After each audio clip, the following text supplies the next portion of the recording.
또 많은 강의를 통해서 영향을 받는 대선배님이신 이상원 교수님의 소개를 받으니까 참 영광스럽고 기쁘기 한이 없습니다. 기도하시겠습니다. 전능하시고 거룩하신 하나님 아버지, 감사합니다. 이 부족한 종을 이 귀한 자리에 세우셨사오니 성령으로 역사해 주시고 마치는 시간까지 인도해 주시기를 간절히 비옵고 우리 주 예수 그리스도의 이름으로 감사 기도하옵나이다. 아멘.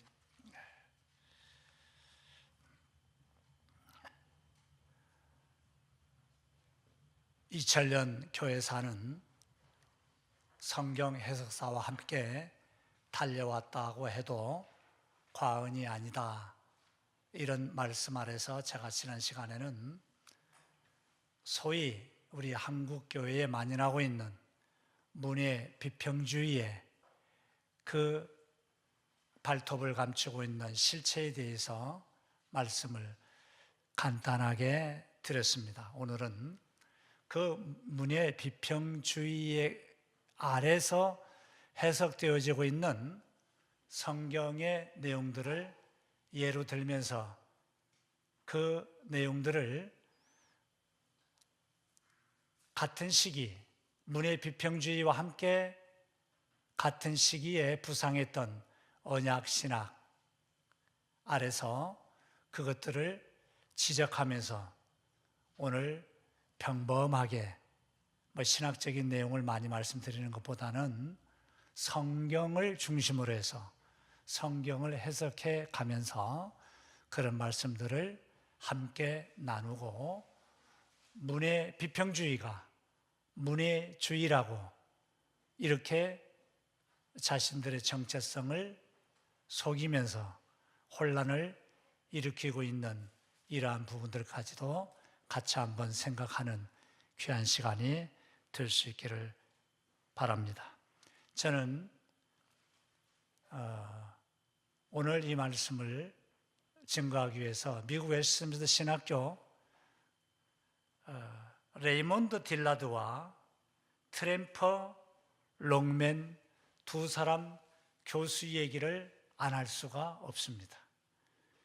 이 사람들이 과거의 웨스트민스터 신학교의 신학의 정체성을 조금 급진적으로 나가면서 바로 이 문예 비평주의의 신학사상을 받아들입니다. 그래서 웨스트민스터도 조력신학이나 교회사나 이런 신학에는 별로 큰 다름이나 영향력이 없는데 유독 성경 신학에서만큼은 이때부터 혼란이 일어나기 시작합니다. 저도 성경 신학자로서 그 부분들을 바라보면서 걱정을 많이 했습니다. 이런 사람들, 그러니까 밀렌버그가 1970년대 미국 성서신학교의 회장으로서 양식 비평을 넘어서라는 논문을 쓴 이후 많은 언어학자들 또 구조조약자들 이런 학자들의 견해를 받아들이면서 성경은 문학이다 이렇게 전제를 해버리고 성경을 문학을 해석하는 방법으로 해석해야 된다 그런 것이 급진적으로 1970년, 80년대에 들어옵니다. 그러면서 이 사상이 한국교회까지도 들어오게 되는 것이죠. 저는 웨스트민스터 신학교 교수였던 이 R. 딜라드와 T. 롱맨 두 교수의 이 주장들이 대거 한국교회에 상륙을 합니다. 그렇게 해서 성경 해석이 그대로 전달이 되고 있음을 바라보게 됩니다. 그 중에서도 가장 중요한 게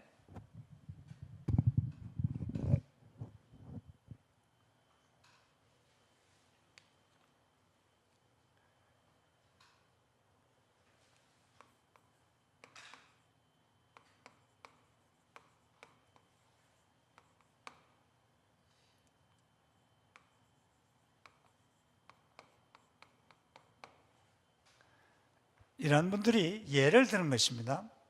창세기 38장과 창세기 39장을 해석할 때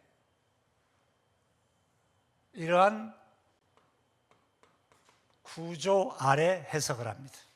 그러니까 문해 비평주의의 수사적 비평과 구조적 비평, 독자 반응 비평, 이야기 비평, 이 네 가지가 문해 비평주의 아래서 성경 해석의 가장 중요한 방법인데, 이 구조 비평을 해. 그래서 그들은 이 구조 비평 아래서 창세기 38장과 창세기 39장을 해석을 합니다.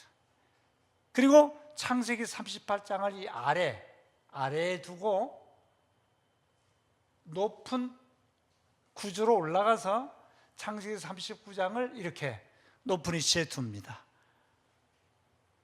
결론부터 말씀을 드리면 창세기 38장은 요셉의 형 유다가 성적으로 타락해서 그의 며느리 다말과 동침하는 아주 저급한 성적 타락의 얘기가 낮은 윤리 아래 있다는 것입니다. 그리고 창세기 39장에서는 요셉이 보디발의 아내의 성적 유혹을 받지만 그는 하나님을 바라보는 높은 신앙을 가지고 그 성적 유혹을 이깁니다. 그래서 이 부분에서는 요셉의 높은 신앙을 강조하기 위해서 구조적으로 일부러 요셉의 형인 유다의 성적 타락의 얘기를 바로 앞에다가 구조적으로 편집을 했다는 것입니다. 그러니까 창세기 38장의 유다와 다말의 성적 타락의 이야기는 아주 이 자체를 성적 타락으로 보고 낮은 윤리다, 이렇게 딜라드와 롱맨 투 교수는 해석을 합니다. 그리고 이제 그 이유는 요셉의 보디발 아내의 성적 유혹을 요셉이 이깁니다. 그 성적 유혹을 이기고 승리했음을 강조하기 위해서 이러한 구조를 만들었다는 것이죠. 그래서 창세기 38장과 창세기 39장 사이에는 문해 비평주의 아래서 이러한 구조가 있다는 것이죠. 따라서 요셉의 높은 고상한 성적 윤리, 이것을 통해서 무엇을 가르쳐 주느냐면 오늘날 우리 그리스도인들도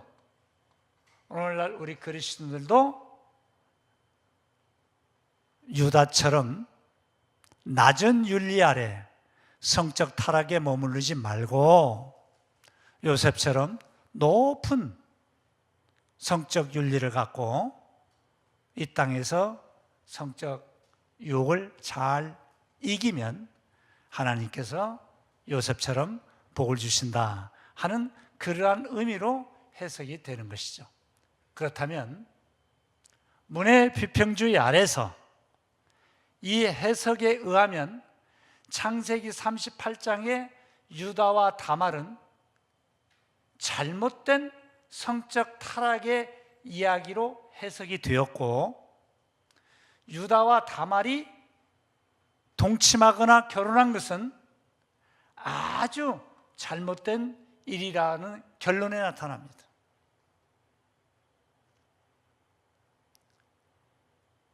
오늘 저는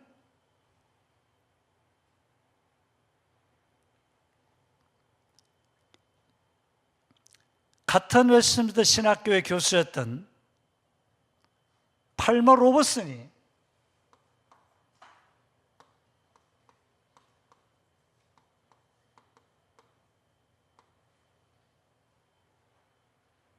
언약신학의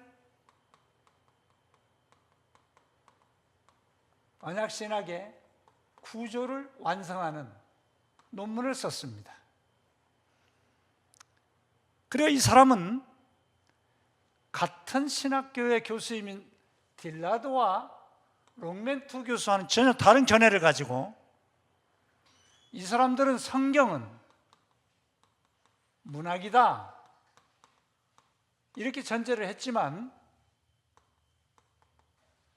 이 로버슨 교수는 성경 속에는 문학적인 요소가 많이 있지만, 그리고 문학적 요소로 하나님의 말씀, 언약을 기록했지만 성경은 문학이 아니다. 성경은 언약이다. 이렇게 전제를 했어요. 그러니까 같은 신학교 교수지만은 성경은 문학이다, 성경은 언약이다. 어떻습니까? 전제가 완전히 다릅니다.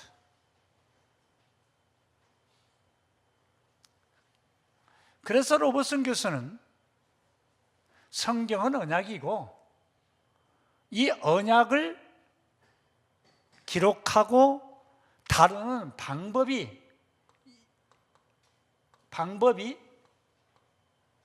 다음과 같이 구조를 이루고 있다.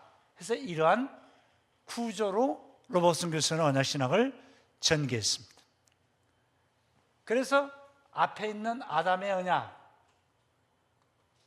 뒤에 노아의 언약, 아브라함의 언약, 모세의 언약, 다윗의 언약, 이렇게 성경에는 여러 종류의 다양한 언약이 있는 것 같지만 이것은 각 시대마다 다르게 하나님께서 역사하시는 언약의 다양성일 뿐이고, 사실은 언약은 하나다 하는 기존의 견해를 그대로 받아들입니다. 그러나 딜라드와 롱맨을 중심으로 해서 이미 밀렌버그에 의한 수사적, 구조적 이러한 문해 비평주의 신학이 들어온 이후에는, 여기서는 문해 비평주의에서는 성경을 문학이라고 보고 성경 안에는 무수히 많은 언약이 있다, 이렇게 주장을 합니다. 오늘 제가 성경 본문을 해석하기 위해서 이 말씀을 드리지 않을 수가 없습니다. 성경 안에는 무수히 많은 언약이 있다는 이 견해 아래서 성경을 문학이라고 보고 성경을 해석하는 문해 비평주의의 실상과 오류와 위험성이 있다는 사실을 말씀드리기 위해서입니다. 그런데 여기에 용기 있게 로버슨 교수가 성경은 안에는 문학적 요소가 많이 있습니다. 예를 들어서 시편 1편부터 시편 150편에 이르기까지 시편 안에는 무수히 많은 엄청나게 많은 시가 있습니다. 다윗의 시로부터 시작해서 모세의 시, 여러 많은 음악가들의 시, 이러한 시들이 있는데 그 시들 속에 언약이 담겨 있는 것이지 문학이라고 이렇게 말해서는 안 된다는 것이죠. 그래서 성경은 문학이 아니고 언약인데, 언약을 표현하는 방법으로서 문학적 요소가 있을 뿐이다. 그리고 성경에는 오직 하나의 언약이 있다라고 하는 기존 전통적인, 즉 예수 그리스도의 성경 해석, 사도들의 성경 해석, 교부들의 성경 해석, 그리고 경건한 종교 개혁자들의 성경 해석, 이 전통적인 성경 해석 아래서 주장되는 성경 해석의 원리 가운데 하나가 성경에는 하나의 언약이 있다라는 것입니다. 이것을 이성을 중심으로 성경을 해석하는 문해 비평주의 아래서 성경은 여러 가지 무수히 많은 언약이 있다, 이렇게 말하는 것으로 달라졌지만, 다행히 로버슨 교수에 의해서 다시 1970년대 이후에 로버슨 교수의 성경은 언약이다, 그리고 이 언약의 구조가 이와 같은 구조를 이루고 있다. 그의 이 논문은 성경 신학계에서 아주 놀라운 발전을 이룹니다. 그 전에는 이 언약을 얘기할 때 일직선상에 놓고 성경 신학에서 언약을 얘기했어요. 아담의 언약, 노아의 언약, 아브라함의 언약, 모세의 언약, 다윗의 언약, 예레미야의 새 언약을 거쳐서 그리스도에서 언약이 성취되고 재림으로 완성되는 이런 일직선상의 언약의 구조였어요.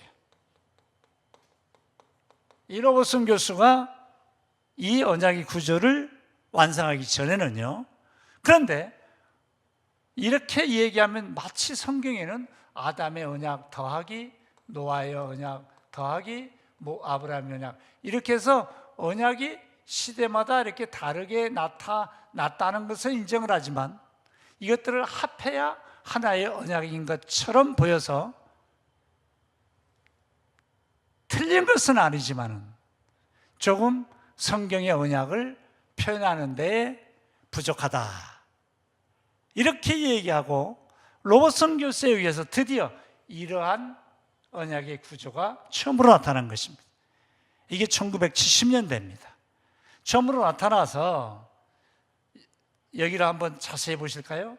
이게 아담의 언약이라면 노아의 언약은 아담의 언약을 포함해서 이것이 노아의 언약이다. 아브라함의 언약은 아담과 노아의 언약을 포함해서 이것이 아브라함의 언약입니다. 그러니까 앞에 언약이 존재하지 않고는 뒤에 언약이 나타날 수가 없다는 거죠. 이것이 바로 언약은 하나다. 자, 모세 언약도 마찬가지예요. 모세 율법 언약도 아담과 노아와 아브라함의 언약을 포함해서 모세의 언약이 나타났고, 이 모세의 언약이 다윗 언약, 왕국 언약으로 나타나면서 다윗 왕국 언약을 거쳐서 예레미야의 새 언약을 거쳐 그리스도 안에서 구약의 모든 언약이 성취되었다고 보는 이러한 언약은 하나다, 이렇게 말합니다. 어떻게 하나냐? 아담의 언약은 창세기 3장 15절의 언약의 시작이고, 노아의 언약은 이 언약이 노아의 홍수로 사라질 뻔했는데 하나님께서 노아의 8식구를 보존함으로 언약이 보존된 거예요. 그래서 인간과 언약과 하나님의 창조 질서를 보존하는 보존의 언약을 노아에게 하나님께서 주신 거예요. 근데 이 언약은 여기서 새로 나타나는 게 아니에요. 아담에게서 나타난 언약을 계승하면서 발전한 거예요. 또 아브라함의 언약은 약속으로 나타납니다. 아브라함의 언약이 약속으로 나타나는데 아담, 노아의 언약이 약속의 형태로 나타나고, 모세의 언약은 율법으로 나타납니다. 그리고 다윗의 언약은 왕국이라고 하는 용어로 나타나요. 그래서 아담에게서 언약이 시작되고 노아에게서 그 언약이 보존되고 아브라함에게서 약속으로 발전되고 모세에 의해서 율법으로 더 점진되었고 다윗에 의해서 왕국의 언약으로 나타나다가 드디어 예수 그리스도가 이 땅에 오심으로 하나님 나라 언약으로 성취가 되면서 이 언약이 역사 속에서 계속되다가 주님의 재림으로 하나님 나라 언약으로 성취가 되고, 그래서 성경의 모든 언약은, 구약의 언약은 그리스도 안에서 성취가 되고 그리스도의 재림으로 완성된다고 하는 이 구조로 로버슨 교수가 말을 했습니다. 이 언약의 가장 중요한 핵심 그리고 공헌이 뭐냐면은 아브라함 때 이루어진 모세의 율법 언약은 모세 이전에도 있었고 모세 이후에도 있었다. 그리고 모세 율법 언약은 앞에 있는 언약보다 발전된 언약이고 뒤에 있는 그리스도의 성취된 언약보다는 조금 못한 언약이다 할 때에 지금 못하다는 말을 로버슨 것으로는 애써 피하기 위해서 사과나무 예를 듭니다. 그래서 아담에게서 시작된 사과 씨앗은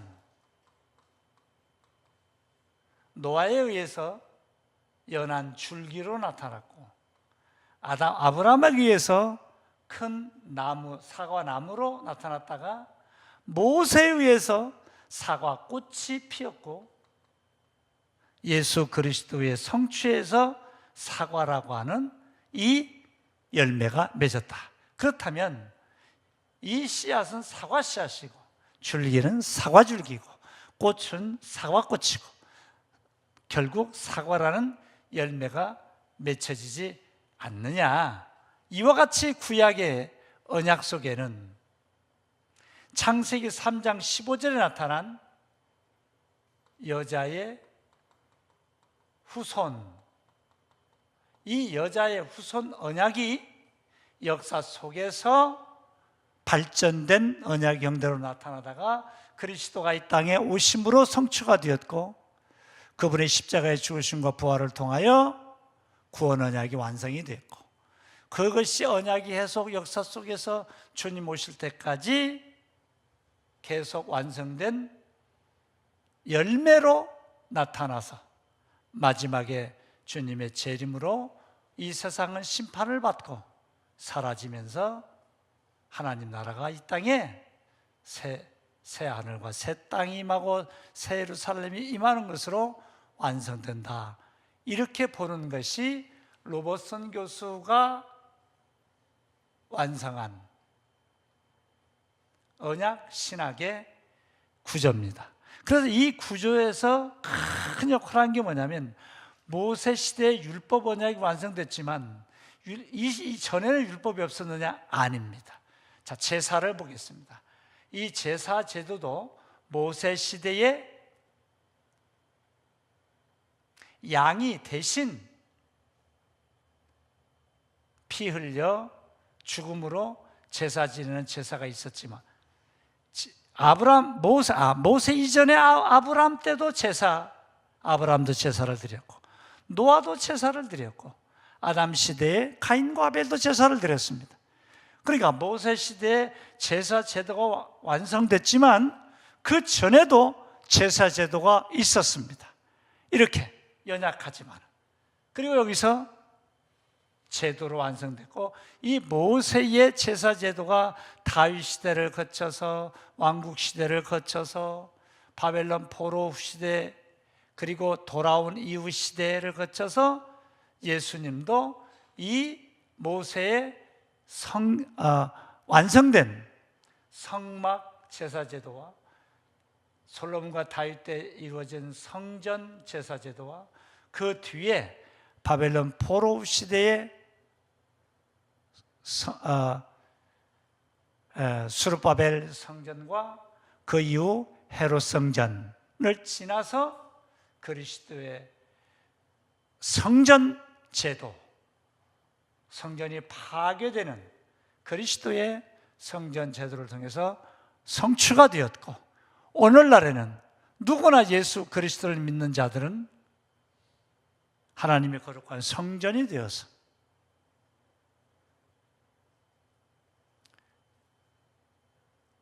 만인 제사랑 제도로 완성이 되어서 누구나 다 우리는 직접 하나님께 나아가 기도하고 하나님을 섬기는 영적 제사장들이 되어서 하나님을 섬기는 것으로 완성이 됐습니다.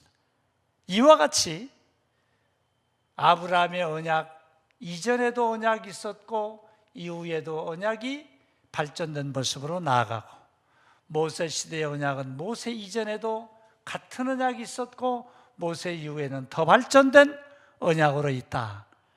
이와 같은 핵심이 언약 신학 아래서 성경 해석의 핵심이며 동시에 그와 같이 성경을 해석할 때 문의 비평주의가 미처 발견하지 못하고 바라보지 못하는 성경 해석을 이룰 수가 있어서 제가 지금부터는 문의 비평주의 아래서 딜라드와 롱맨이 창세기 38장은 문학입니다.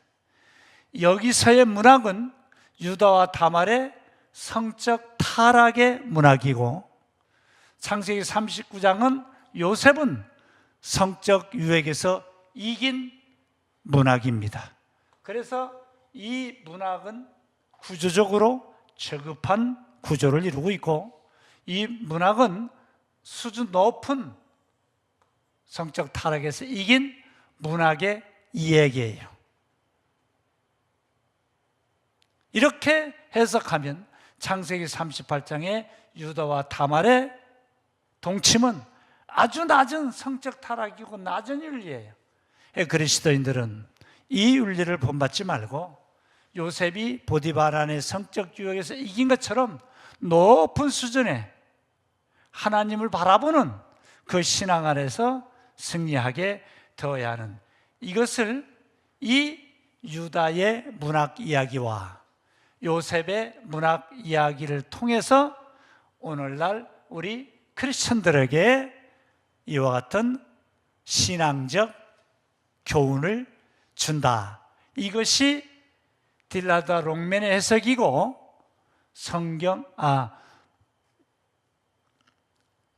문의 비평주의 아래서 성경 해석인데 이 딜라드와 롱맨의 해석을 우리 한국교회가 그대로 가져와서 한국교회가 지금 이렇게 해석하고 있습니다. 그러면 바로 이 해석을 제가 로버슨 교수의 언약신학 구조 아래서 지금부터 해석을 해보겠습니다.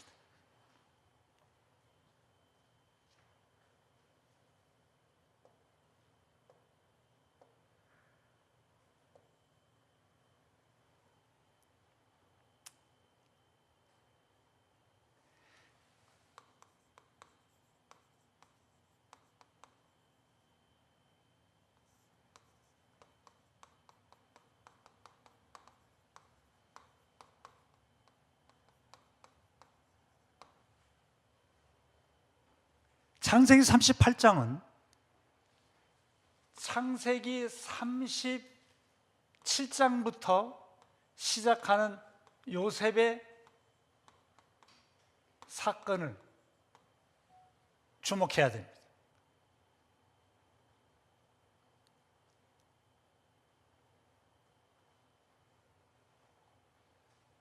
이제 창세기 37장부터 창세기 38장만 빼고는 창세기 50장까지가 요셉으로 이어집니다.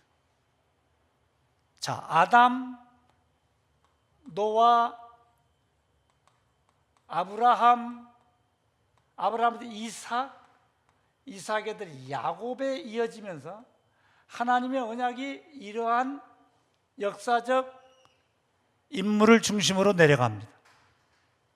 자, 이삭의 아들 야곱을 통해서 하나님이 하나의 민족을 만드시겠다고 약속하시고 야곱을 이스라엘이라 이름을 하나님께서 바꾸십니다. 그리고 야곱을 외갓집에 보내가지고 12명의 아들을 낳게 하시고 바로 이 12명이 이스라엘 민족의 기초가 되도록 하나님께서 앞에 있는 이 언약을 이루시기 위해 특별히 아브라함의 언약, 너의 후손이 애굽에 내려갔다가 4대 만에 다시 올라올 것이다 하는 언약을 이루시기 위해 야곱의 후손 12명을 통해서 이들을 애굽에 보내시고 야곱의 후손을 통하여 430년이 지난 다음에 이들을 다시 가나안 땅으로 돌아오게 하시는 하나님의 언약을 이루시기 위해서 하나님께서는 이제 야곱의 12아들을 사용하십니다. 그리고 야곱의 12아들을 애굽에 보내시기 위하여 하나님은 요셉을 사용하시는데, 하나님께서 요셉을 꿈을 꾸게 하시고 이 꿈꾼 이 사건 때문에 형들의 미움을 받아서 요셉이 애굽으로 팔려갑니다. 언약신학 안에서는 요셉이 애굽으로 분명히 팔려가지만 창세기 45장에서 시편 105편 16절 이하에서는 요셉이 애굽으로 팔려간다고 말하지 않습니다. 하나님께서 요셉을 애굽으로 보내셨다, 이렇게 언약적으로 해석을 합니다.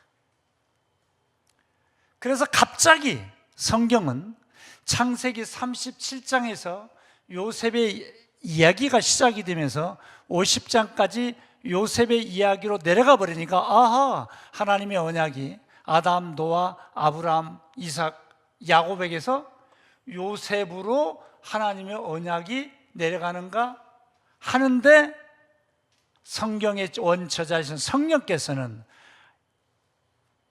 언약적인 메시아 언약은 요셉으로 내려가지 않고 야곱의 네 번째 아들인 유다의 이야기로 내려갑니다. 그래서 창세기 37장에서 요셉의 이야기를 통해 아브라함의 언약, 너의 후손이 에집트로 내려갔다가 사대만에 올라올 것이다 하는 언약을 이루시기 위하여 요셉을 역사의 무대 속에 등장시키는 하나님께서는 갑자기 창세기 38장에서 메시아의 언약은 요셉으로 내려가지 않고 야곱의 네 번째 아들 유다에게로 내려간다는 사실을 알리고 밝혀주기 위해서 창세기 38장에서 유다와 다말의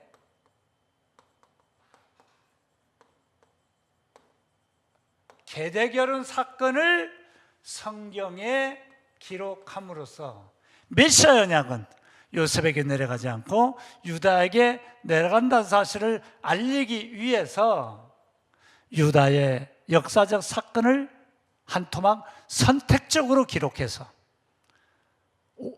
성경 독자들이 오해하지 않도록 하시기 위하여 이렇게 유다의 이야기를 기록한 거예요. 그래서 유다와 그의 며느리 다말과의 이 동침은 낮은 윤리의 성적 타락이거나 시아버지가 며느리와 동침하는 잘못된 성윤리 아래서 비평주의자들이 공격하는 것처럼 유다는 집을 떠나 가나안 땅에 살면서 가나안의 낮은 수준의 성윤리를 받아들여 가지고 며느리와 동침하는 무리한 짓을 저질렀다, 이렇게 해석을 하는 것은 너무 잘못된 거예요. 왜냐하면 아까 제가 언약신학의 구조에서 모세 시대의 율법 언약이 여기서 비로소 완성됐지만 모세 시대 이전에 아브라함 시대나 노아 시대나 이러한 시대에도 이러한 언약이 있었고, 이것들을 바탕으로 해서 율법 언약을 하나님이 성문화시켜서 주셨다, 이렇게 바라보는 언약신학 안에서 신명기 25장 5절에서 10절에 보면 하나님께서 유대인의 결혼을 말씀하신 내용이 나옵니다. 이게 바로 계대결혼입니다. 그래서 창세기 38장에 유다와 다말의 이 계대 결혼을 언약신학 안에서 이해하기 위해서는 신명기 25장 5절에서 10절에 있는 계대 결혼을 이해를 하셔야 됩니다.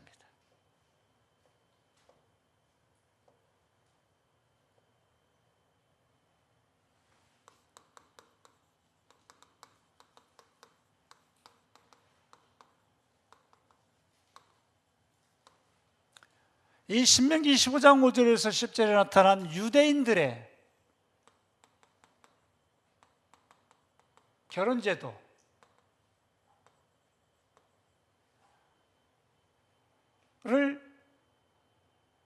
먼저 이해를 해야 되는데, 가나안 땅에 들어가는 출애굽 2세대들에게 하나님께서 너희가 가나안 땅에 들어가서 결혼을 할 때는 이렇게 해라.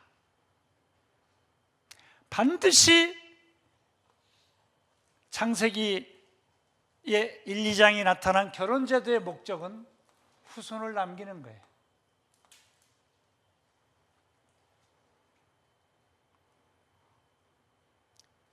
만약 누가 성경에서 말하는 결혼은 무엇이냐라고 묻거든, 한 남자와 한 여자가 한 몸을 이루어서 후손을 남기는 거예요.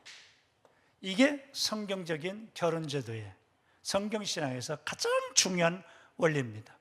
아담과 하와는 하나님께서 직접 흙으로 만드셨어요. 그러나 아담과 하와 이후의 모든 후손은 바로 이 하나님께서 최초로 정하신 결혼 제도를 통하여 둘이 한 몸을 이루는 이 결혼 제도를 통해 후손을 남기는 거예요. 그래서 결혼 제도의 알파와 오메가는 후손입니다. 그래서 하나님께서 최초의 에덴 동산에서 결혼 제도를 말씀하시고 아담과 하와를 결혼 주례하실 때에 하나님께서 5가지 명령을 하셨잖아요. 한 몸을 이루라, 그리고 생육하라. 이 생육하라는 말은 씨를 남기라 그 말입니다. 후손을 남기라는 거예요. 생육하라, 번성하라, 땅이 충만하라, 땅을 정복하라, 땅을 다스리라. 결혼 제도와 함께 이 명령을 주셨어요. 이 명령이 흐릿해지면 인간은 역사 속에서 사라집니다. 대한민국이 결혼을 안 하거나 늦게 하거나 그래서 후손을 남기지 않으니까 이렇게 1, 200년 지나면 대한민국이라는 나라는 역사 속에서 사라집니다. 하나님이 창조 질서를 지키지 않는 민족이나 국가는 사라지게 되어 있습니다. 왜냐하면 세상을 창조하신 하나님께서 세상을 지금도 주장하시고 이끌어 가시기 때문에 창조 질서 아래 살아가지 않는 인간은 역사 속에서 사라집니다. 그래서 이 결혼제도의 최고의 목적은 후손이에요. 그래서 신명기 25장 5절 10절 너희가 가나안 땅에 들어가거든 가나안의 우상 문화를 본받지 말고 가나안의 우상의 여러 가지 생활 습관을 받아들이지 말고 모세의 율법을 지키면서 하나님을 섬기라 하고 너희들이 결혼할 때는 계대 결혼을 지키라. 계대 결혼이 뭡니까? 자, 계대 결혼은 한 남자와 한 여자가 결혼합니다. 여기서 반드시 후손이 나와야 돼. 만약에 어떤 남자가 결혼했는데 후손을 남기지 못하고 죽으면 이 여인은 다른 집안으로 시집갈 수가 없습니다. 그 집안에서 죽어야 합니다. 그래서 그 집안에서 죽은 자기 남편의 형이나 동생, 형이나 동생이 없으면 사촌, 사촌도 없으면 육촌, 이렇게 해서 죽은 자기 남편의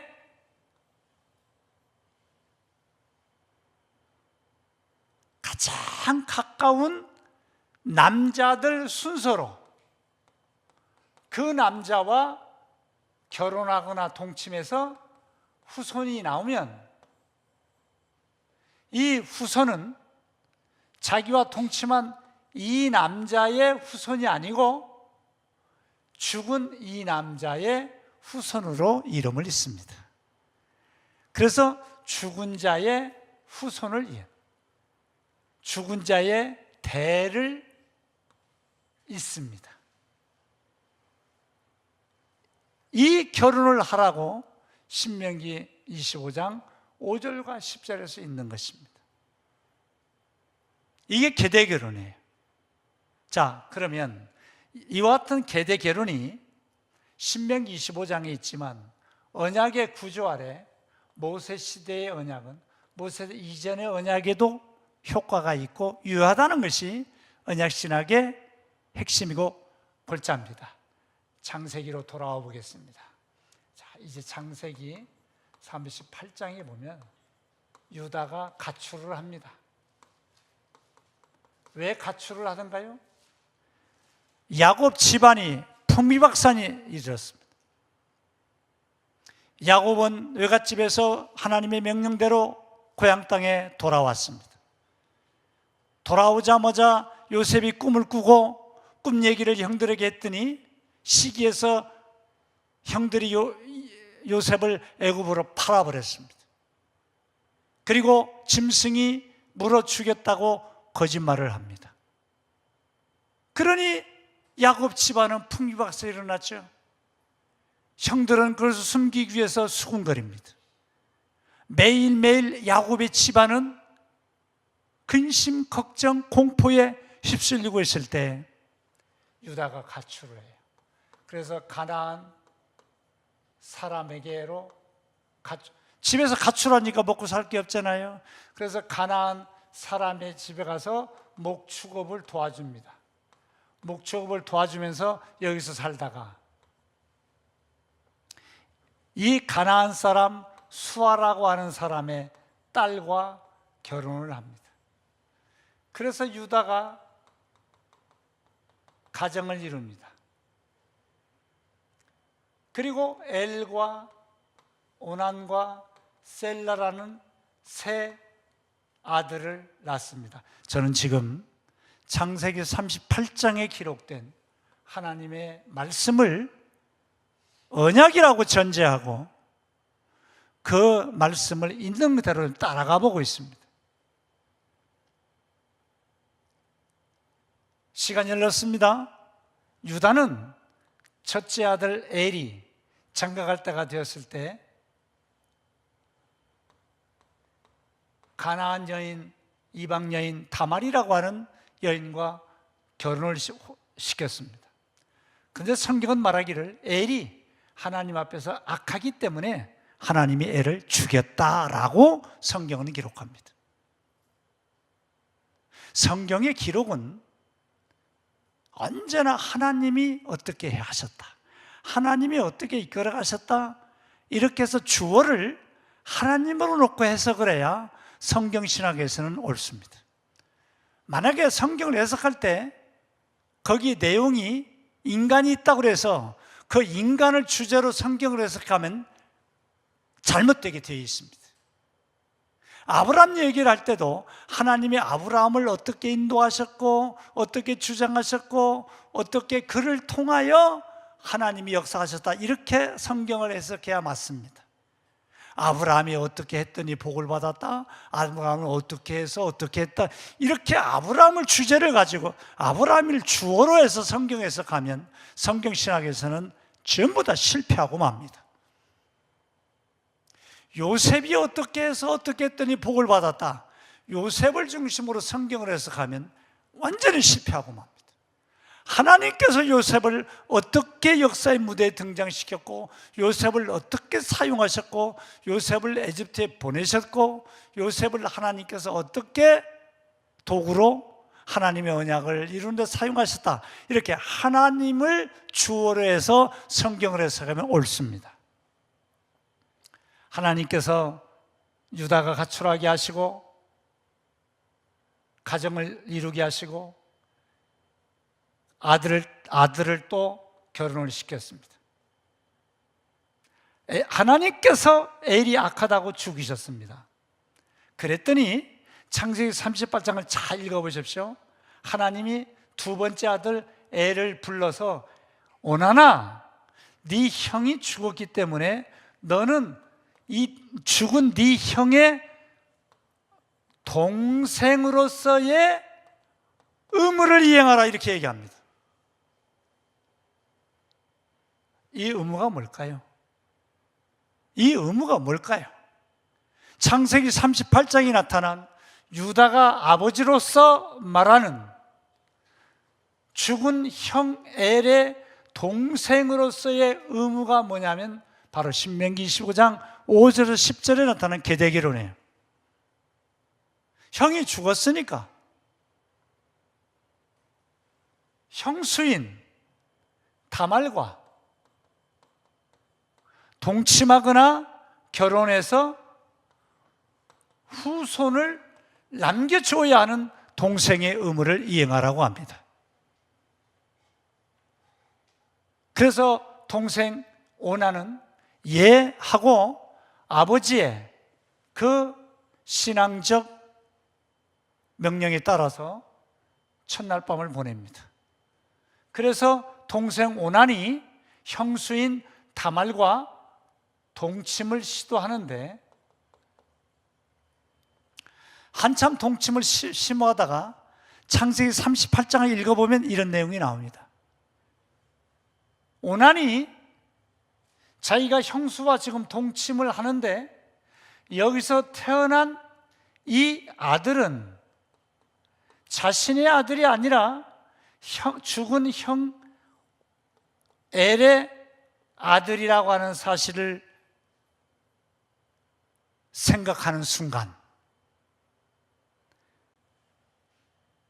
여인의 몸속에 사정을 해서 아기 씨를 넣어 주어서 형수인 다말이 아들을 낳도록 해줘야 되는 이 동생으로서의 의무를 순간 그는 일부러 하지 않습니다. 이게 바로 하나님 앞에서의 불순종입니다. 신명기 15장 5절 10절에서 이 계대결혼은 이 당시에는 성문법으로 아직 완성은 되지 않았지만 그 전에도 이것이 있었다라고 봐야만 하는 것이죠. 그래서 불순종함으로 성경에는 땅바닥에다 사정을 해버렸다 이렇게 나옵니다. 의도적으로. 이것을 보시고 하나님께서 오난의 행동이 어떤 행동이 형수 다말의 몸속에 사정해야 되는데 땅바닥에 사정한 이 행위가 악하다고 하나님께서 오난을 죽여버리십니다. 만약에 문해비평주의자들이 나중에라도 오난과 다말의 동침을 낮은 윤리의 성적 타락으로 해석을 한다면 여기 동생 오난과 형수 다말과의 동침도 낮은 윤리의 성적 타락이라고 말을 해야 됩니다. 왜 그렇게 말하지 않습니까? 문해비평주의 아래서 성경을 억지로 해석하기 때문에 그렇습니다. 성경을 억지로 해석하지 말라고 경고하고 있습니다.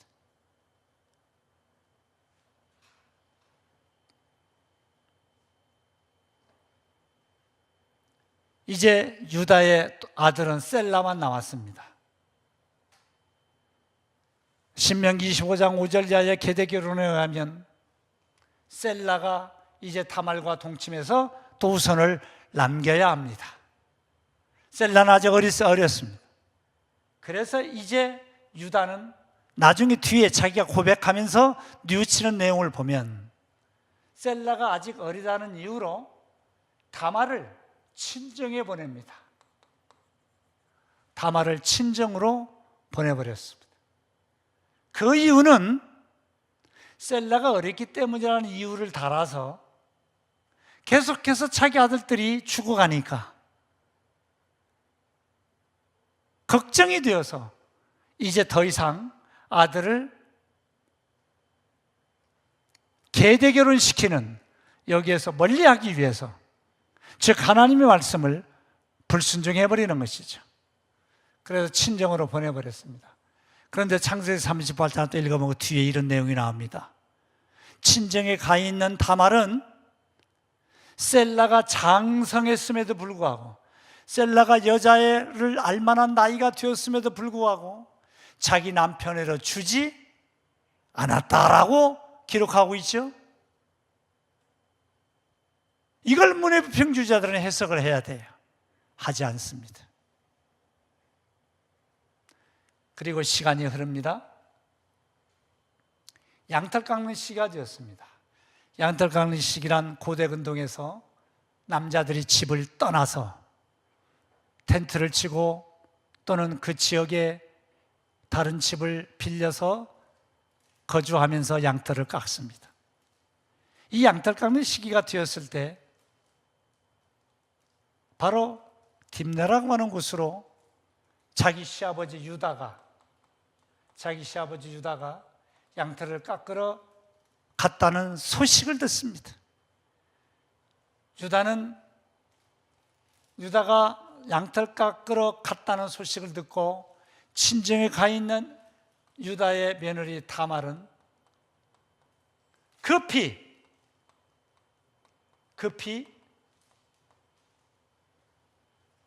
과부의 옷을 벗고 창녀의 옷으로 갈아입습니다. 그렇다면 이 다말은 어떤 여자냐? 유다의 며느리로서 다말의 가문에 시집온 이후에 그는 충실하게 장차 완성될 모세의 계대 결혼을 지키고 있었습니다. 그래서 그는 비록 친정에 와 있지만 자신은 이미 결혼한 여자라는 사실을 친정 동네 사람들에게 알리기 위해서 과부의 옷을 입고 있었어요. 나 건드리지 마. 나 결혼한 사람이야. 그래서 과부의 옷을 입고 있어요. 나는 지금 몸은 친정에 와 있지만 나는 유다 가문의 여자다 하는 걸 알리기 위해서 과부의 옷을 입고 있었는데 급히 과부의 옷을 벗어버리고 창녀의 옷으로 갈아입고 양털을 깎는 시아버지가 있는 유다에게로 온 것입니다. 그리고 유다를 유혹하는 것이죠. 따라서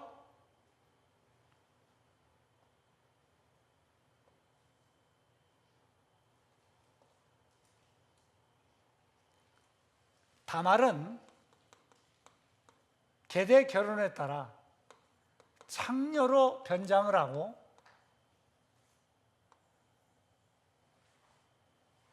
시아버지 유다가 양털 깎는 지역에서 그를 유혹하는 것이죠.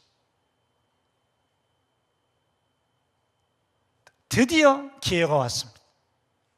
유다가 창녀에게 다가가 오늘 밤 나랑 동침하자 하고 요구를 합니다.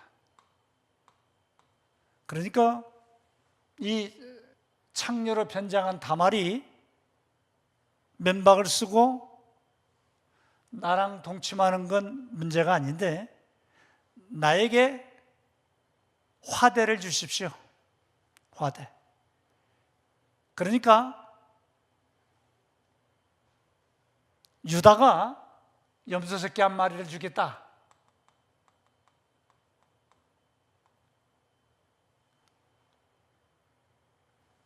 다말이 거절합니다. 그러지 말고 당신이 갖고 있는 도장과 끈과 지팡이를 나한테 주십시오. 바로 이 다말이 요구한 도장과 끈과 지팡이는 바로 이것을 가지고 있는 사람이 족장이라는 족장 표시예요. 지도자 표시입니다.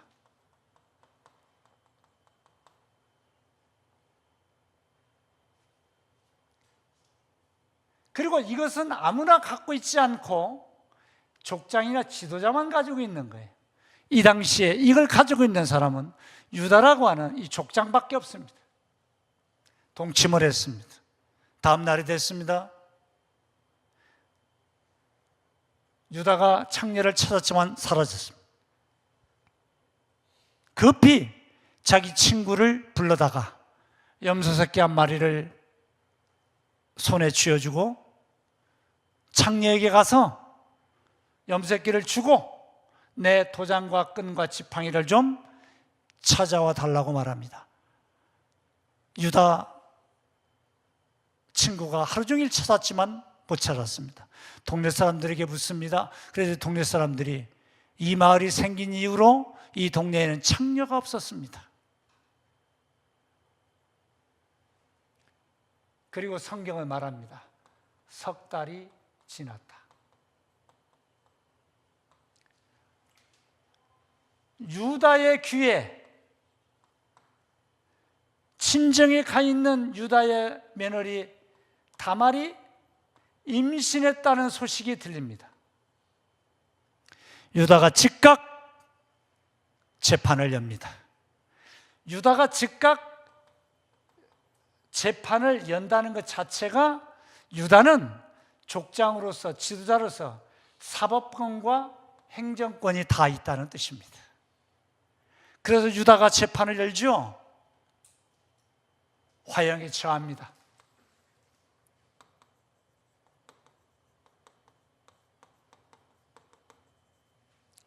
유다가 말합니다. 네 빗속에 있는 그 남자가, 너는 친정에가 있었기 때문에 유다인 내 집안에 있지 않은 기간에 임신을 했으니까 우리 유다 집안의 남자와 동침하지 않고 너는 친정에 가 있었기 때문에 친정에 가 있는 동안에 다른 남자와 동침한 것이 분명하다. 이렇게 재판장으로 변한 유다가 말한 거예요. 자, 여기서 우리가 이걸 주의 깊게 보셔야 됩니다. 왜 다말은 유다 집안의 남자와 동침했으면 잘못이었고 유다 집안의 남자가 아닌 다른 남자와 동침을 했기 때문에 화형에 처해질까요? 바로 신명기 25장 5절에서 10절에 있는 이 내용 때문에 그렇습니다. 사랑하는 시청자 여러분, 이것을 이해하지 못하면 창세기 38장의 본문을 우리는 이해하지 못하는 것입니다.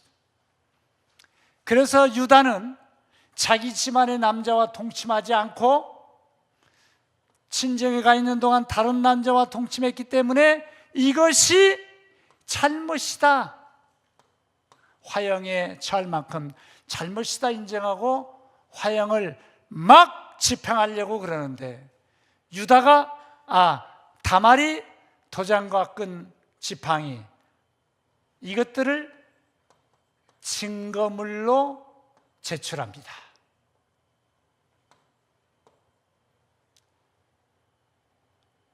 다말이 말합니다. 내 뱃속에 있는 아이의 주인공은, 남자는 이 도장과 끈과 지팡이를 가지고 있는 바로 이 남자입니다. 이 재판정에 나와 있는 수많은 사람들은 도장과 끈과 지팡이가 누가 갖고 있는 걸 잘 알고 있어요. 유다만이 가지고 있었어요. 그래서 다말, 유다 집안에 있는 후손을 남겨야 하는 유일한 여자 다말이 유다와 동침하여 임신을 했다는 사실이 밝혀지면서 아하, 유다 가문에 유다의 아들 엘 죽었죠. 오난 죽었죠. 셀라는 유다가 다말의 남편으로 주지 않았기 때문에 이 잘못은 고스란히 유다의 잘못이에요. 그래서 셀라도 후손을 남기는 사람으로 비켜갑니다. 그러면 이 집안의 남자는 유다 한 사람밖에 안 남았습니다. 마지막 남은 유다와 동침해서라도 하나님의 명령인 후손을 남기기 위해 다말은 이 유다 가문에 시집 와서 하나님에 대한 말씀과 하나님에 대한 사상을 알았어요. 그래서 이러한 위험과 죽음을 각오하는 환경 속에서 유다와 다말이 동침하여 후손을 가진 거예요. 도장과 끈과 지팡이를 바라보는 순간 다말을 화형에 처하겠다고 족장으로서 사법권을 행사하던 유다는 이 증거물을 보고 아하, 다말이 내가 마지막 아들 셀라를 후손을 남기는 대신 결혼하여 아들을 낳거나 대신 땅을 사주거나 대신 값을 지불하는 사람을 히브리 말로 고엘이라고 합니다. 이 구약의 중요 사상 중에 하나인 고엘 사상 아래 내가 내 며느리 다말에게 셀라를 주지 않으니까 나에게 접근해서 후손을 남기려고 노력을 했구나. 그렇게 여긴 유다는 창세기 38장에서 칭찬합니다. 다말을 너는 나보다 의롭도다.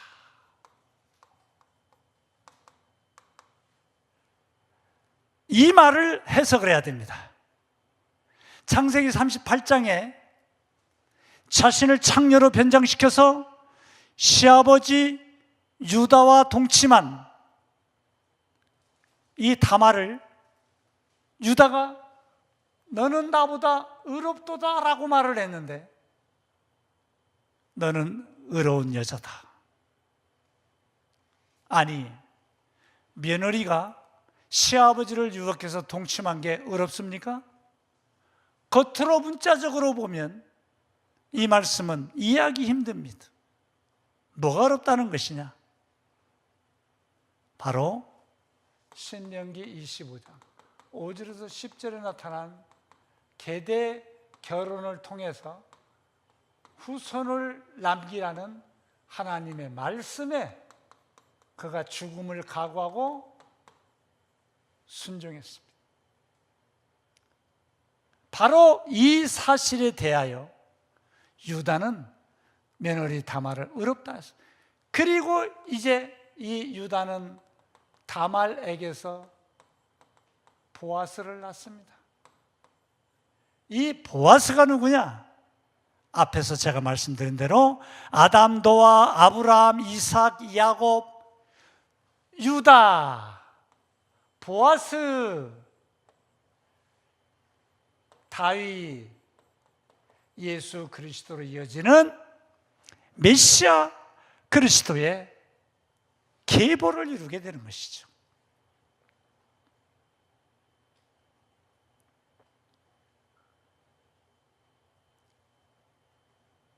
다시 앞으로 돌아가겠습니다. 하나님의 언약, 성경은 언약입니다. 이 언약이 역사 속에서 점점점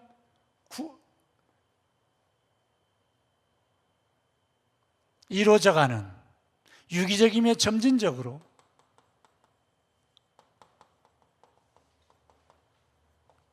이루어져 갈 때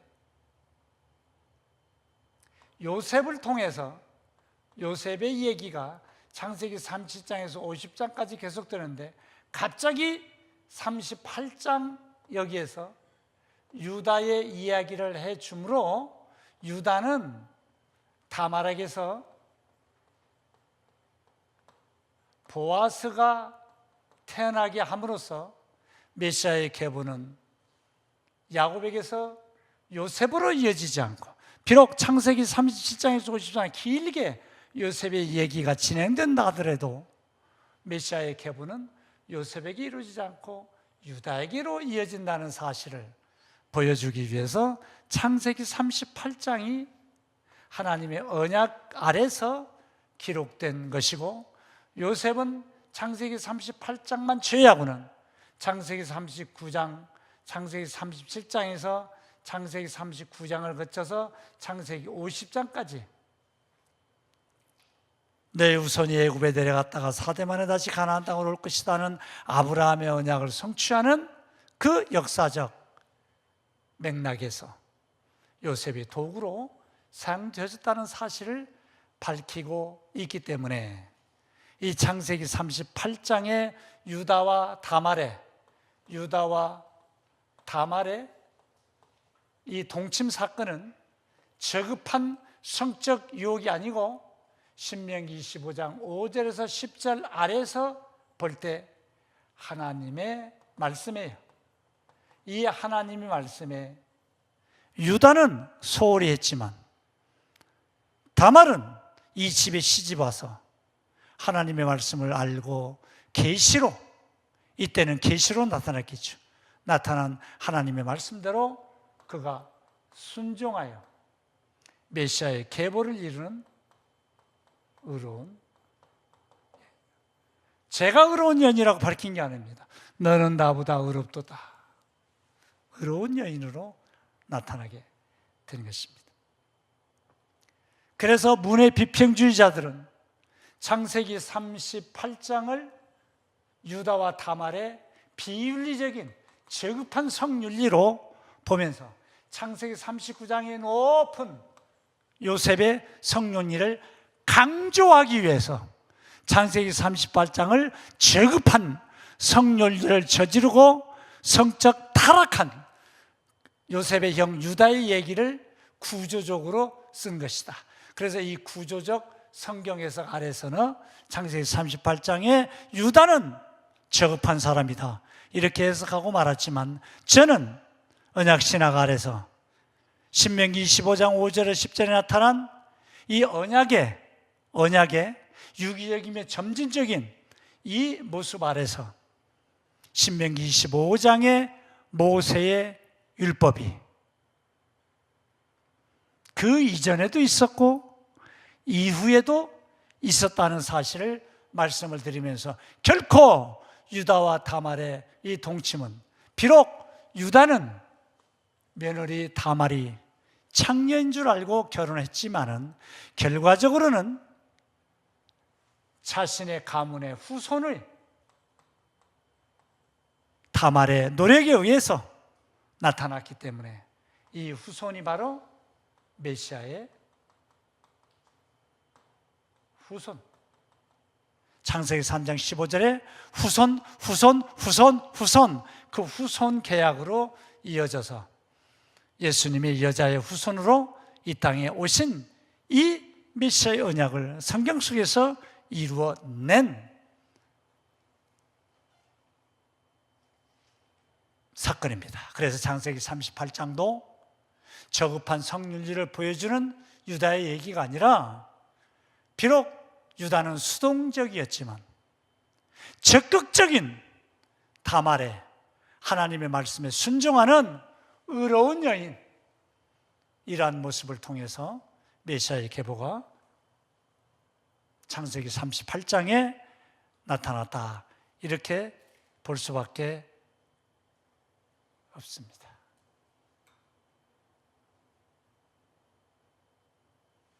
그 다음에 제가 다음으로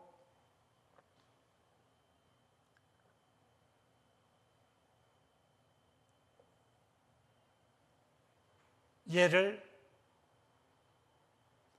들고 싶은 게 있습니다.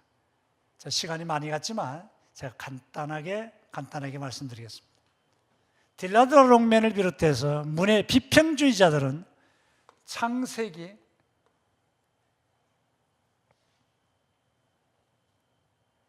22장에 소위 아브라함이 그의 아들 이삭을 번제로 바치는 이 사건이 나옵니다. 문의 비평주의자들은 이 사건을 이야기 비평으로 해석을 하면서 창세기 22장에서 모세가 산을 오를 때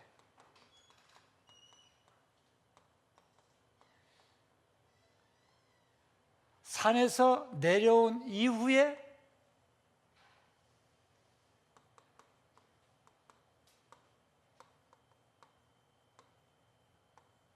를 구조로 나누면서 이야기 비평을 합니다.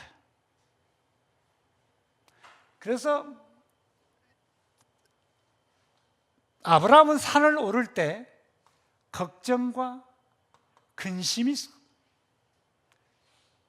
그래서 자신의 아들이 양은 어디 있습니까? 라고 물을 때도 엘로힘이라고 하나님을 호칭하면서 하나님을 두려운 하나님으로 불렀다는 것이죠. 편집 비평으로 본다면 이 문서의 영향을 받았다, 아마 이렇게 얘기했을 것입니다. 그러나 문의 비평주의 아래서는 아브라함의 신앙 상태를 하나님을 엘로힘으로 부르는 이러한 상태에 머물게 했다는 것이죠. 그러나 산에서 내려와서는 아브라함은 하나님을 여호와라고 부른다. 그리고 그는 기쁨과 환희에 차 있었습니다.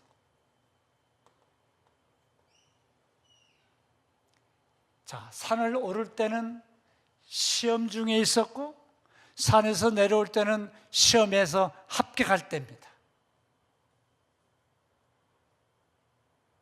자, 이러한 구조로 보면서 결론을 어떻게 내리냐면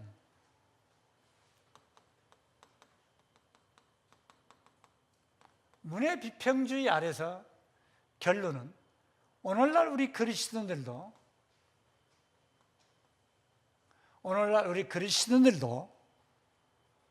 하나님의 시험을 받을 때는 근심하고 걱정할 수가 있지만은 그 시험을 아브라함처럼 믿음으로 잘 극복하면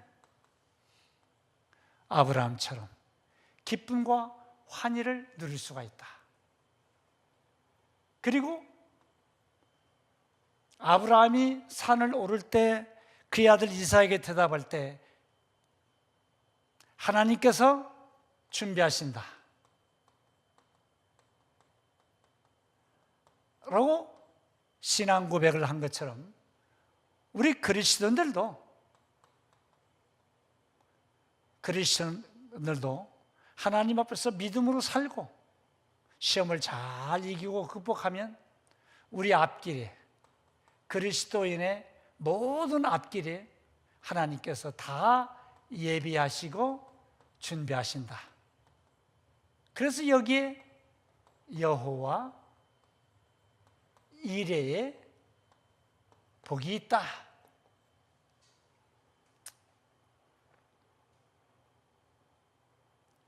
그래서 산을 오를 때의 이 이야기와 산에서 내려온 후에 변화된 아브라함의 이야기는 이러한 구조를 통해서 편집이 된 것이고 아브라함의 신앙의 변화를 알리기 위해서 기록된 문학이다.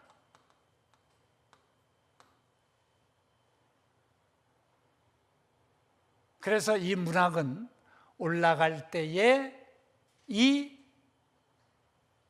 인간의 수고와 걱정과 근심, 아브라함이 내려올 때에 기쁨과 환희가 있는 것처럼 그리스도인들의 삶도 하나님께서 다 앞길을 예비하고 준비하시니까 우리는 그 안에서 기뻐할 수 있는 삶을 살 수 있다라고 하는 문학이다, 이야기다, 이렇게 결론을 내려버립니다.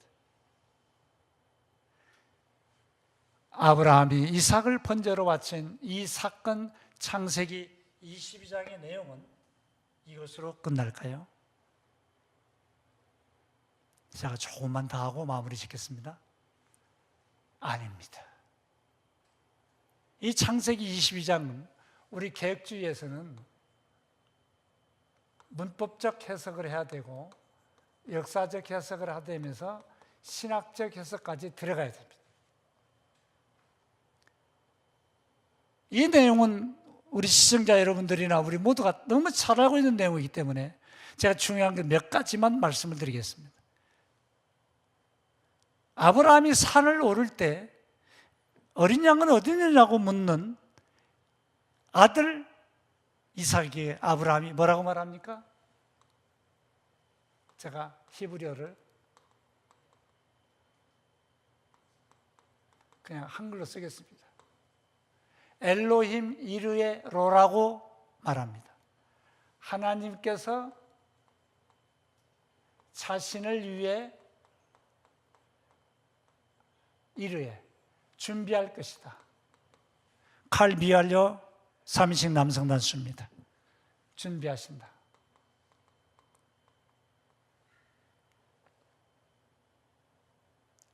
올라갔습니다.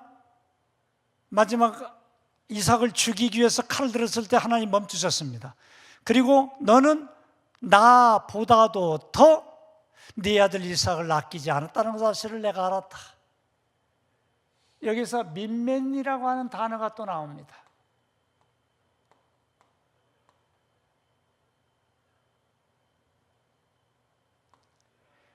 이 민맨이라고 하는 단어를 직역을 하면 나보다도 더, 우리 한글개혁성경에는 내게라고 번역을 했어요.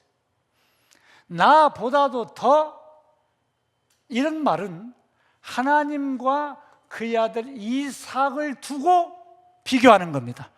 하나님께서 아브라함을 보실 때 아브라함이 그의 아들 이삭보다도 하나님을 더 사랑하는지 이삭을 더 사랑하는지 시험을 하셨어요. 그런데 아브라함은 하나님보다도 더 이삭을 사랑하지 않고 이삭을 산에 올라가 하나님께 바치려고 했던 것입니다. 바쳤습니다. 시험의 내용은 누구를 더 사랑하느냐는 것이었습니다. 이 비교업을 통해서. 그랬더니 하나님을 더 사랑했습니다. 얼마나 기뻤겠어요. 그 뒤를 돌아다 보니까 숫양 한 마리가 숯불에 걸려 있었습니다. 그 양을 잡아서 아브라함은 하나님께 드리고 너무 기뻤습니다. 너무 기뻤습니다. 그래서 아브라함은 아들 이삭 대신에 숫양,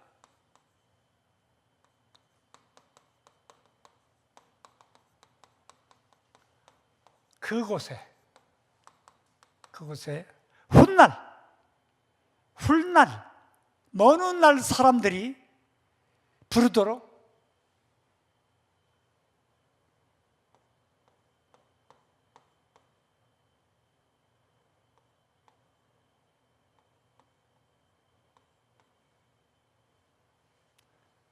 소위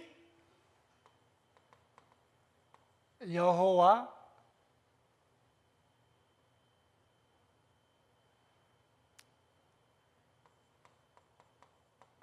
야레라고 말을 했어요. 자, 올라갈 때는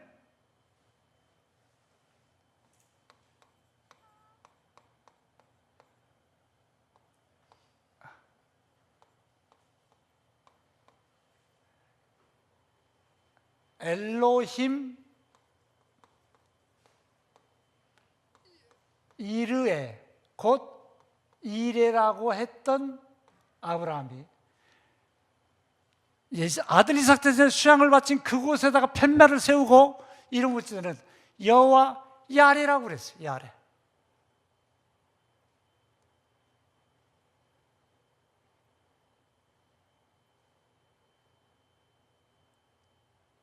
자, 왜 이 야르에 제가 모음을 쓰지 않았습니다만 이 야레는 니팔 형태예요. 3인칭 남성 단수예요.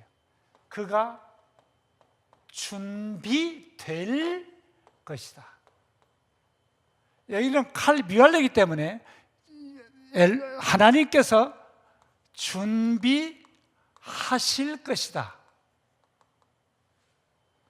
따라서 산을 올라갈 때 엘로힘 이레는 하나님께서 아들 이삭 대신에 수양을 준비할 것이다 라는 의미였고, 그가 그 장소에다가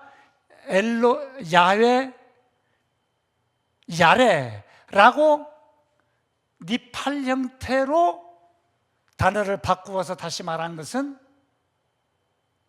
먼 훗날 사람들이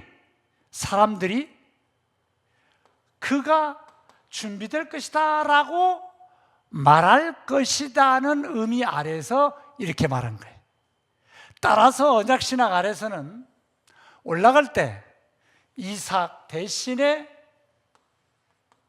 숫 양이 준비됐다는 뜻으로 엘로힘 이레였고, 내려올 때는 먼 훗날 이삭 대신에 수양이 바쳐지는 바로 그곳에서 죄인들 대신에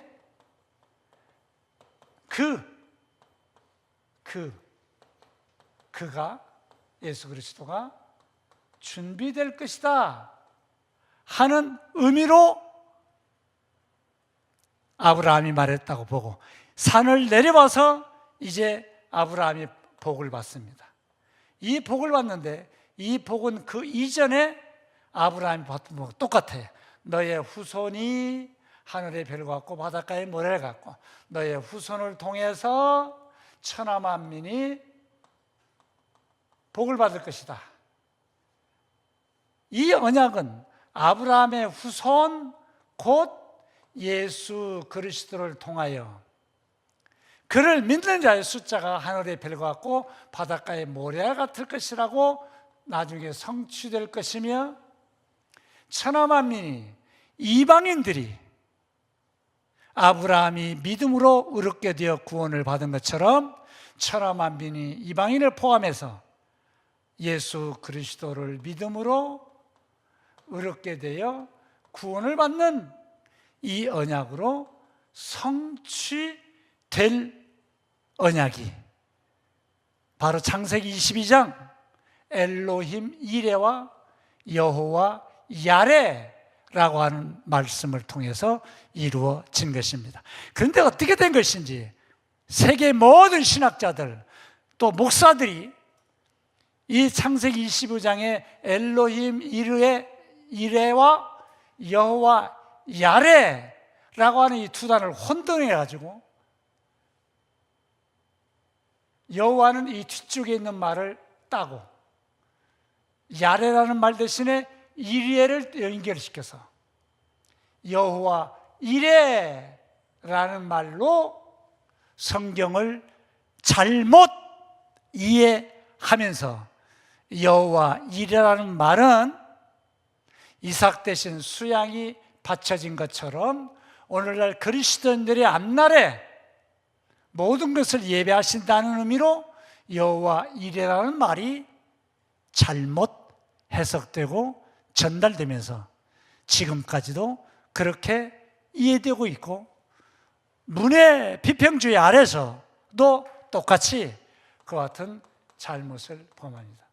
마지막으로 문해 비평주의의 가장 위험성 중에 하나가 수사적 비평을 할 때 바로 히브리어 배열을 가지고 A, B, C, D, D, C, B, A 이렇게 하는데, 이렇게 성경을 해석해야 된다면 히브리어를 아는 사람들만 성경 해석을 할 수 있습니다.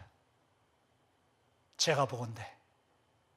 그럼 전 세계에 6,000개 이상의 언어 가운데 약 4,000개 이상의 언어로 지금 성경이 번역되어 있는데, 그 성경을 가지고도 얼마든지 성경에서 언약과 그리스도를 발견하고 죄인들이 예수 그리스도를 믿어서 구원받는 이 놀라운 하나님의 역사가 진행되고 있는데, 히브리어를 모르는 사람들은 수사비평을 하지 못한다면 이 해석이 너무나 제한적이지 않겠습니까?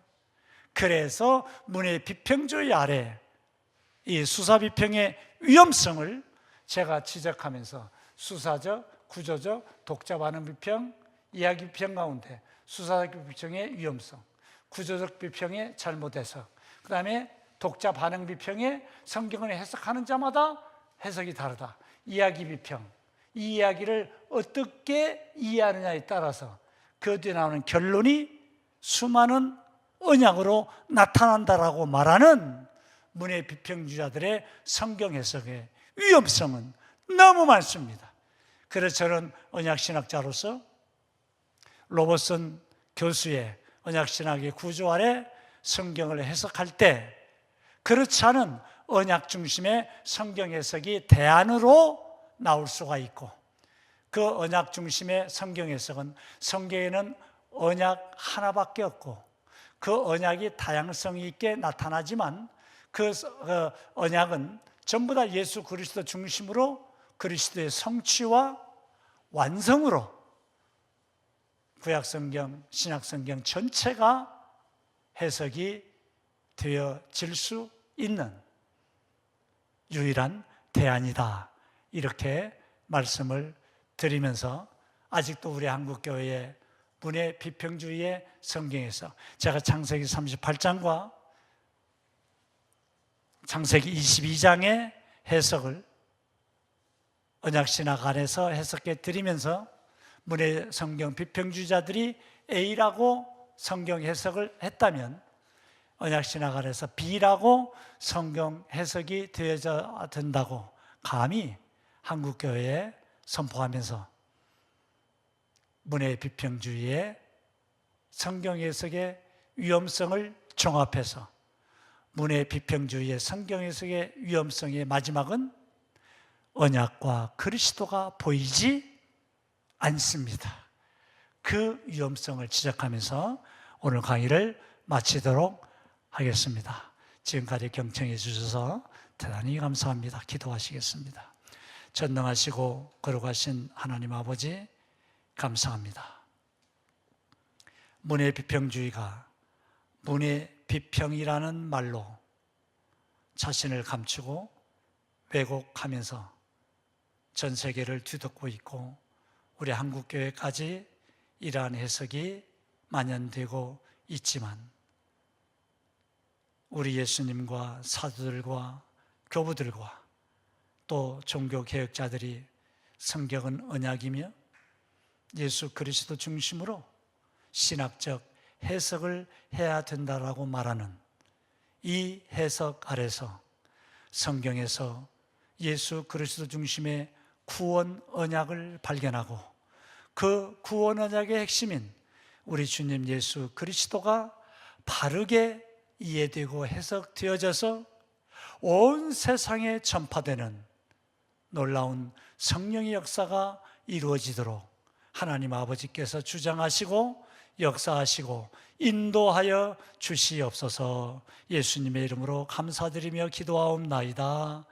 아멘.